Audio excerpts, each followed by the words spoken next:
สวัสดีท่านผู้ชมกลับมาพบกับรายการทำทูแชร์สำหรับหัวข้อข่าวที่เราอยากจะนำเสนอในวันนี้ก็คือเกี่ยวข้องกับเหตุการณ์ความบ่สงบที่เกิดขึ้นอยู่ในฝั่งเมียนมาในปัจจุบันซึ่งมีแก๊งสแกมเมอร์จำนวนหลายกำลังหนีตายเข้ามายังฝั่งประเทศไทยซึ่งในตอนนี้ทหารเมียนมากำลังปะทะกับฝ่ายต่อต้านและก็แก๊งสแกมเมอร์จำนวนหลายหนีตายนับพันคนพยายามที่จะข้ามมายังฝั่งประเทศไทยซึ่งเสียงระเบิดยังดังสนั่นอยู่ในพื้นที่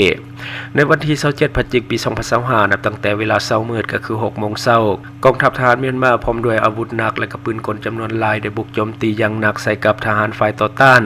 การโจมตีแม้นเพื่อปราบปรามเมืองสแกมเมอร์ที่ตั้งอยู่บริเวณเส้นทางปาซักบ้านมิลปานเมืองเมียวดีรัฐกะเหรี่ยงประเทศพม่าจุดปะทะกันอยู่ห่างจากแนวชายแดนไทยบ่ถึง1กิโลเมตรเท่านั้นซึ่งตรงกันข้ามกับบ้า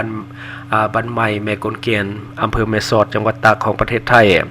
ทหารเมียนมาได้ใช้อาวุธหนักระดมยิงเข้าใส่พื้นที่ตั้งของฝ่ายต่อต้านเหตุให้เสียงระเบิดสนั่นทั่วพื้นที่ชายแดนฝ่ายต่อต้านก็ได้ใช้ปืนกลและก็ปืนยิงลูกระเบิดตอบโต้อย่างดุเดือดเป็นเวลาหลายชั่วโมงชาวบ้านทุกคนที่ว่าอยู่ในบ้านแม่กลเกนก็คือทางฝั่งไทยโดยต้องได้เฝ้าหลบหนีลูกปืนที่ตกมาข้ามมาในพื้นที่ของประเทศไทยส่วนชาวบ้านทุกครัวเรือนในบ้านเมกลเกนฝั่งไทยต้องได้หีบหาพื้นที่ลบลูกปืนที่ข้ามมาตกอยู่ฝั่งไทยหลายรอบส่วนหลายเป็นลูกปืนสงครามที่บ่ทราบฝ่ายผู้นำชุมชนได้นำกำลังรักษาความปลอดภัยบ้านเขาประจำการเพื่อเตรียมพร้อมช่วยเหลือชาวบ้านให้หนีทันหากว่าสถานการณ์มันรุนแรงขึ้นบริเวณเรียบตามแคมฝั่งแม่น้ำเมยฝั่งตรงกันข้ามบ้านแม่กลเกนซึ่งเป็นที่ตั้งของโครงการพิเศษจีนเมืองสแกมเมอร์มิลปานพบชายชาวต่างชาติส่วนใหญ่จะเป็นชาวจีนและก็กลุ่มคนผิวดำจำนวนหลายประมาณ600กว่าคนและกำลังเพิ่มขึ้นเรื่อยๆเป็นการอพยพหนีตายกลุ่มสแกมเมอร์ทั้งหมดแม่นมาเตาโฮมกันอยู่แคมแม่น้ำเมยเพื่อขอข้ามมายังฝั่งประเทศไทยเจ้าหน้าที่ฝ่ายไทยยังบ่อนุญาตให้ข้ามมาทางฝั่งชายแดนไทยและได้มีกำลังทหารพร้อมกับอาวุธวางแนวสกัดกั้นอย่างเข้มงวดอยู่เรียบตามแม่น้ำเมยเมื่อต้นแรงของวันที่25พฤศจิกายนปี2025ได้เกิดเหตุวุ่นวายก็คือภายในโครงการพิเศษจีนเมืองมิลปานจนมีคนเสียชีวิตและก็บาดเจ็บจำนวนหลายเหตุให้กลุ่มสแกมเมอร์ต่างชาติสุดทำอิฐจำนวน674คนสามารถที่จะหลบหนีเข้ามายังฝั่งไทยได้ก่อนแล้วและก็ถูกควบคุมตัวไว้ในพื้นที่ปลอดภัยคาดว่าการยิงปะทะกันเพื่อที่จะปราบปรามและก็ยึดพื้นที่คืนของทหารเมียนมาจะดูเดือดตลอดทั้งวันเจ้าหน้าที่ทหารฝ่ายปกครองตำรวจตระเวนชายแดนตำรวจสพ.แม่สอดและก็ศูนย์รักษาความปลอดภัยบ้านแม่กลเกนได้ร่วมกันตึงกำลังรักษาอธิปไตยฝั่งไทยตลอด24ชั่วโมงแล้วอันนี้คือเหตุการณ์ความบ่สงบที่ว่าเกิดขึ้นในเพื่อนบ้านของเราก็คือในฝั่งเมียนมาแต่ว่าติดกับชายแดนไทย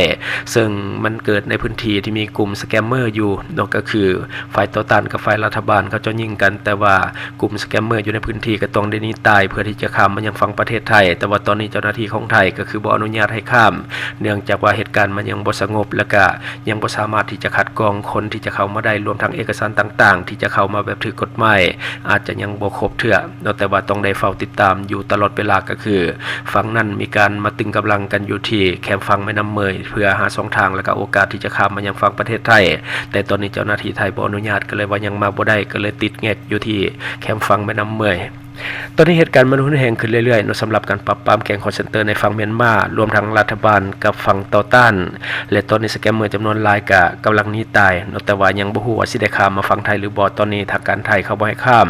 ซึ่งยังบ่ฮู้จุดหมายปลายทางว่าจะข้ามมาประเทศไทยหรือจะข้ามไปประเทศที่3อีกอันนี้ยังบ่ฮู้เทื่อถ้าว่ามีความคืบหน้าเขาจะรายงานให้ท่านผู้ชมได้รับรู้เพิ่มเติมเพราะว่าตอนนี้กำลังเกิดเหตุการณ์ขึ้นซึ่งเหตุการณ์ความบ่สงบแบบนี้ต้องได้เฝ้าติดตามอยู่ตลอดเวลาเพราะว่าคนที่ข้ามมาก็